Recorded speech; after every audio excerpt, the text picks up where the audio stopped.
পাতক হস্তিৰ ঢাকি মহাগৰ্ভ মধ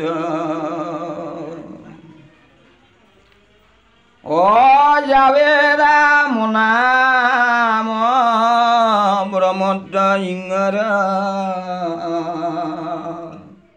নুশুনে ধনী বদয়ু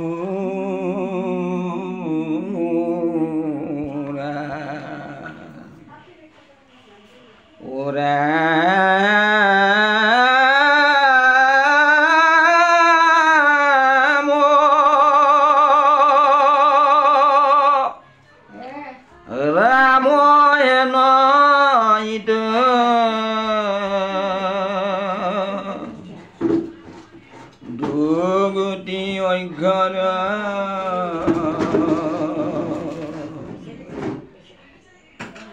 সদায় আদৰি গাৱে ও সংসাৰ সাগৰ তৰি তনৰি দুৰ্লভ মুকুতি পাৱেও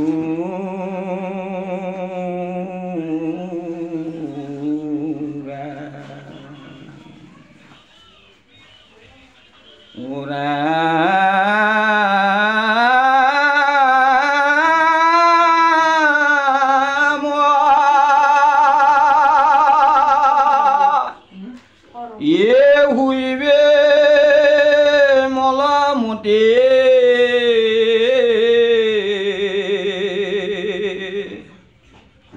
লোকৰ নিশ্চয়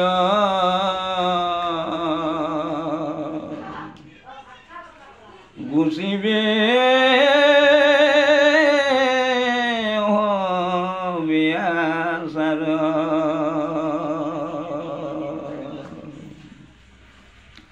কলি যুগে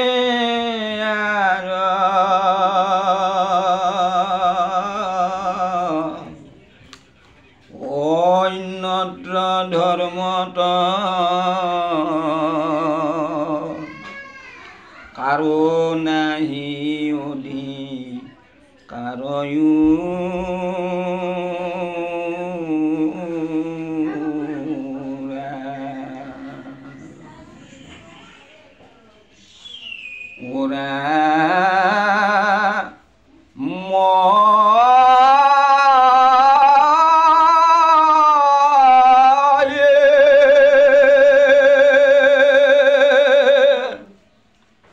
আন ধৰ্ম এৰি হৰি নাম স্মৰি উঘে পাৱে যেন গতি অনেক প্ৰবন্ধে সমস্ত ধাৰ্মিকে নপাৱে তাক ৰতিও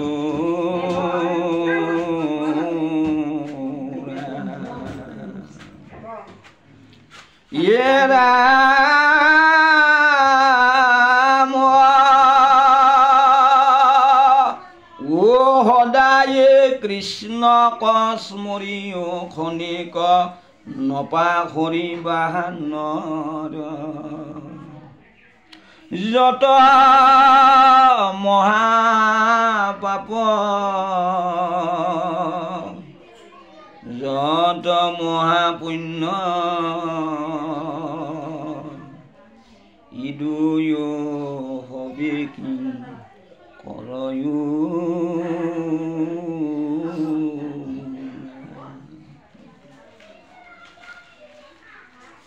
যে কুশাৰুৰ পুত্ৰ মৈত্ৰেয়ী ঋষি বিদুৰক ভাগৱত জ্ঞান দিছিল হৰিদ্বাৰ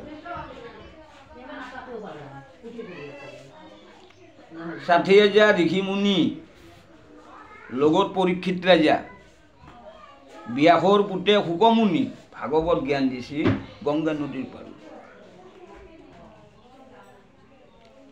28 সহস্র ঋষি বেদত প্রধান 28,000 ঋষিসকলে বেদত শ্রেষ্ঠ কারণ তেওঁলোকে দুইবার ভাগবত শুনছে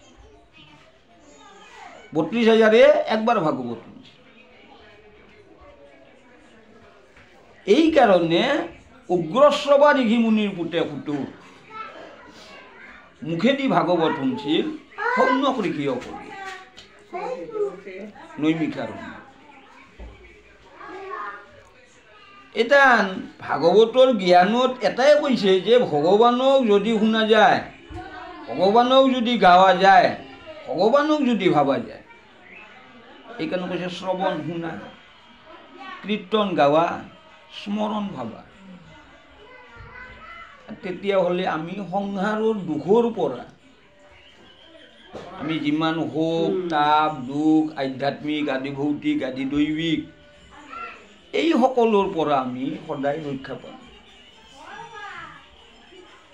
আৰু এইটা আমি কৃষ্ণ কথা শুনি আছো মানে কি কৃষ্ণ কথা শুনছো মানে দুখ হোক তাপ একো নাই মাৰা মাৰি হিংসা খিয়া নিন্দা কুতৰ্ক অহংকাৰ একো নাই ৰাগ খং একো নাই ইয়াৰ পৰা উঠি গেলি হ'ব এই কাৰণে শুকমুনি পৰীক্ষিত ৰাজা কৈছে মৈত্ৰেয়ী বিদুৰক কৈছে সুতে সৌনক ঋষিসকলক কপিলবদতি শুনি অকদেৱ সুতি আহি বৃদ্ধ হইল মনুষ্যৰ এনুৱা বিলাই সাধু সংগ হবাৰে মূল জানি পাই কপিলে মৰি গেল যে কপিলে বাৰ বাৰ কৈছে কি যে মা সাধু সংগ লোৱা যেতিয়া তুমি সাধু সংগ ল'বা সাধু হবা অসাধু সংগ ল'লেও অসাধু হবা আমিও ল'ৰা ছোৱালীক জন্ম দি কি কওঁ বাপা ভাল সংগ ল'বি ভাল হবা বেয়া সংগ ল'লি বেয়া হবা সংগ দেশত বিঘাত মৰণ সংগত কাবাই ভালো হৈছে কাবাই বেয়া হৈছে কিন্তু আমি ল'ৰাটোক তো নিজে ভেলে দিবা নোৱাৰো বয়া হলেও আমি ভেলে দিবা নোৱাৰো ভাল হলেও আমি ভেলে দিবা কিয় নিজৰ সন্তান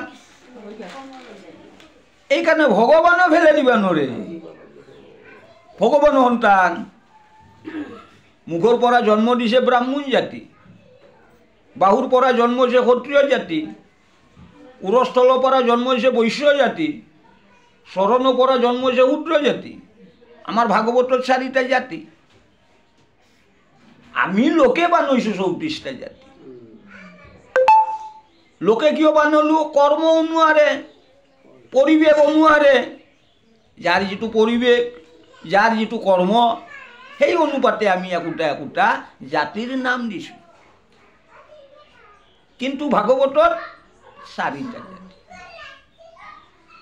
আৰু ভাগৱতত এই কাৰণে কৈছে ব্ৰহ্মচাৰী সন্ন্যাসী গৃহবাসী বনবাসী 4টা আশ্ৰম তেনেকৈ 4খন বেদ ঋগ্বেদ যজুৰ্বেদ সামবেদ অথৰ্বেদ 4খন বেদ তেনেকৈ 4মুঠি প্ৰাণী উৰণ বুৰণ গজন ভ্ৰমণ 4মুঠি প্ৰাণী তেনেকৈ 4 বস্তু জ্ঞান বিজ্ঞান তদংগ ৰহস্য গুৰু দেৱ নাম ভকত 4 বস্তু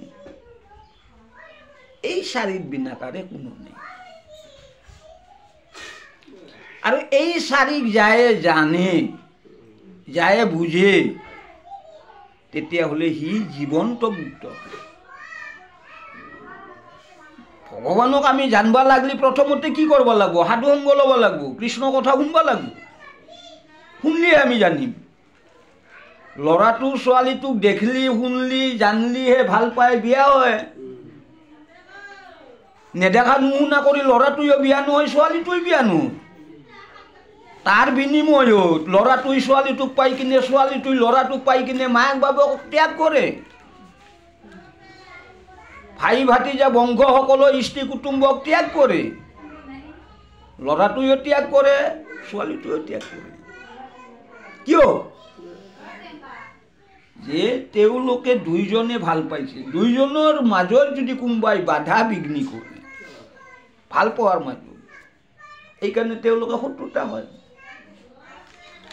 যদি দুইজনৰ মতত সন্মত হয় তেতিয়াহ'লে মিত্ৰতা হয় এইটো মূল বস্তু। ভগৱানৰ প্ৰতিও যদি আমাৰ সদায় এই ভাল পোৱাটো প্ৰেমটো থাকে তেতিয়া ভগৱানৰ মিত্ৰ হয়। আৰু যদি ভগৱানৰ প্ৰতি আমি বিমুখ হওঁ ভগৱানৰ শত্ৰু হয়। এইটো হ'ল বস্তু। এটা শত্ৰু আৰু মিত্ৰ মানে কি? ভগৱানৰ ভাৱত নাই কিন্তু তুমি কৰ্ম অনুসাৰে ফল পাবা। ভগৱানক যদি শুনা, ভগৱানক যদি গাৱা, ভগৱানক যদি ভাবা যায় তেতিয়াহ'লে বৈকুণ্ঠ পায়। না জন্ম না মৃত্যু। ভগৱানক যদি নুশুনে, নাগৈ, নাভাবে তেতিয়াহ'লে জন্ম মৃত্যু হৈ থাকে, উদ্ধাৰ নাপায়। 84 লাখ। এই 84 লাখৰ ভিতৰত উৰণ, বুৰণ, গজন, ব্ৰহ্ম। উৰণ মানে পক্ষী। মই চৰাই জন্ম পালে মুক্তি পাম। চব পক্ষী জন্ম হ'ম তাৰপিছত। বুৰণ মানে পানীত থকা চব জন্ম হ'ম আমি।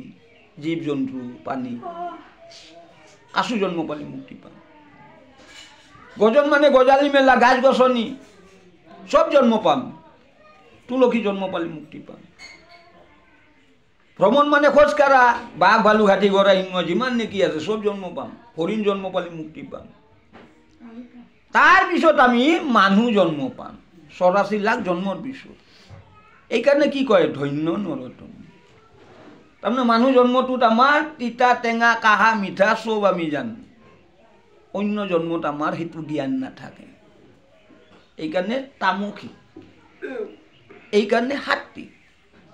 এটা সাত্বিক আমি যদি জানি বুজি ভুল কৰোঁ তেতিয়া কি ক'ব? ঐ বেটাই জানি ভুল কৰিছে। সি যদি নাইনি শুদ্ধ কৰে কি ক'ব? ঐ বেটাই নাইনি শুদ্ধ কৰিছে। এইকাৰণে কৈছে পশুটো উত্তম। পশু এটা হৈ যদি উত্তম কৰ্ম কৰে পশুটো উত্তম। মানুহ এটা হৈ যদি মনুষ্যৰ অধম কৰ্ম কৰে মনুষ্যটো অধম। বুজি পালা? এইয়া কয় কৰ্মত পৰিচয়। এই কৰ্ম অনুসাৰে আমি সকলবিলাকে স্বভাৱজাত। যাই যিটো স্বভাৱত থাকে সেই স্বভাৱ।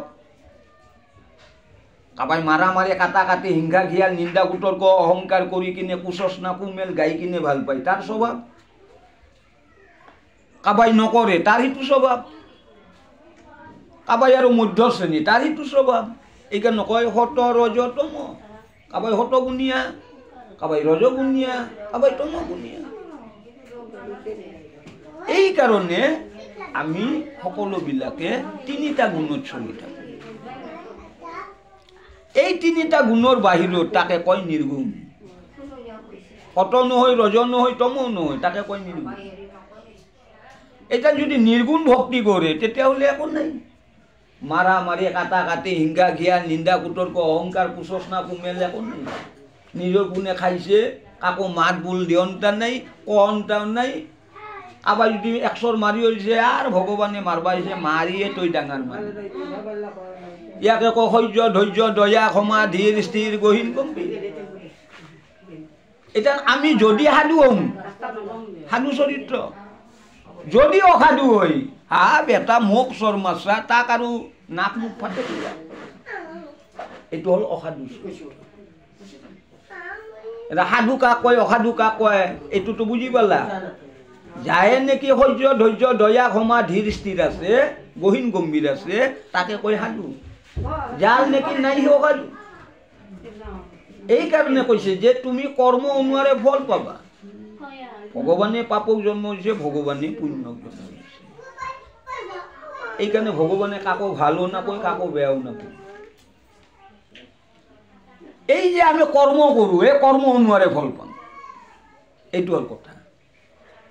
সতগুণত কাম কৰিলে স্বৰ্গ পাম। ৰজগুণত কাম কৰিলে আমি পৃথিৱী পাম। তমগুণত কাম কৰিলে আমি নৰক পাম। যেনেকৈ গাছ গছনি জন্ম। এই তিনিটা গুণৰ বাহিৰত যায় কাম কৰে সি পাব বৈকুণ্ঠ। ইয়াকে কয় নিৰ্গুণ। এটা বৈকুণ্ঠত গেলি জন্ম মৃত্যু নহয়। এটা আপনার এইকেইটার জন্ম মৃত্যু। এটা নিজের কথা। আপনার জন্ম মৃত্যু যদি লাগে ভগবানক আরাধনা নকরলে হব আর যদি উদ্ধার লাগে ভগবানক আরাধনা করব লাগবে কারণ তিনিটাই দেবতা ব্রহ্মা বিষ্ণু মহেশ্বর ব্রহ্মাকে গুরু বলি কয় মহাদেবকে গুরু বলি কয় বিষ্ণুকে গুরু বলি কয় গুরু ব্রহ্মা গুরু বিষ্ণু গুরু মহেশ্বর এটাই জন্ম দেয় তার জন্ম দিয়া কাম ব্রহ্মার এটাই মারে মারা কাম তার মহাদেব এটাই পালে পালা কাম তেও বিষ্ণু এটা পালে যেহেতুকে ঘর ভাড়া যদি আপনার লাগে ঘর ভাড়া এলাই যদি ঘর ভাড়া নেদে থাকবো কোন ভগবানহে দিব বিষ্ণুই মই যে এটা নকলো থাকা ল থাকা পিন্ধা পুরা বলে লেট্রিন বাথরুম সব তেও দিব এটা যদি আপনি ব্রহ্মাকে আরাধনা করে ব্রহ্মাই তো জন্ম দিয়া কাম মহাদেবর মারা কাম মারে বিষ্ণুয়ে পালে বিষ্ণুয়ে থাকা মিলা দেই এই কারণে ভগবানক আমি অন্তিম সময় যদি তেও নাম লম তেও যদি শুনো তেও যদি গাওঁ তেও যদি ভাবো তেতিয়াহ'লে চতুর্ভুজ নারায়ণ হৈ পুৰুষসকলে বৈকুণ্ঠত থাকে আৰু তিনিওটাবিলাকে লক্ষী ৰূপ হৈ বৈকুণ্ঠত থাকে এইটোৱে বস্তু এইকাৰণে আমি কম নহয় কৰ্ম অনুসাৰে ফল যাই যেনেকুৱা কৰ্ম কৰিব তেনে ফল পাব আপনি যদি ভাল কর্ম করে ভাল ফল বেয়া কর্ম করলে বেয়া ফল কর্ম অনুসারে ফল পহাটত পুণ্য বাহাটত পাপ বুকত ধর্ম পিঠিত ধর্ম এই দুটা বস্তু লগত যাব যেনাকে আপনি লেংটা হয়ে জন্ম হয়েছে লেংটা হয়ে যাবও লাগব জোয়া খেললা ঘাটলা হাজার আপনি গুছি আইলা দে ভাই আমিও তেনেকে যাব লাগব যদি আমি তেনেকে যাবাই লাগে তেনেহলে মোর বুলি কি আছে এই কথাখিনি হুকমুনি পরীক্ষিত বুঝাইছে মৈত্রেয়ী বিদুরক বুঝাইছে ফুটে সৌন পরীক্ষিত মিশা পুত্র ধনজন হবে বিষ্ণু মায়া আকাশত প্রকাশন্ত মেঘর যেন ছায়া বিজুলি চমক যেন জীবন ঢের পদ্মর পত্রর জল যেন নীতি তার মানে কি আমি যে এই হাই তামসা আনন্দ ফুর্তি করি আছো 2 দিনের রং সং মল্লি কি যাব হ্যাঁ মই যে কলো লেংটা হয়ে জন্ম লেংটাই যাব লাগবো মোর বুলি কি আছে এই কারণে আমার ভাগবত কি কইছে সুখ আনন্দ এটাই সেইটো হল ভগবানের নাম বৈকুণ্ঠ এখানে সেই হল যত ভগবানের নাম কীর্তন নয় বুঝি পালা টাকা পয়সা ধন সম্পত্তি এটাই সেইটো হল ভগবানের নাম ইটো বৈদিক মানে বেদ এটা লৈকিক হিসাবে 2551 লৈকিক হিসাবে আপনার সব লড়া ছোৱালী ধন জন ঘৰ দুয়াৰ মাটি বাড়ি সব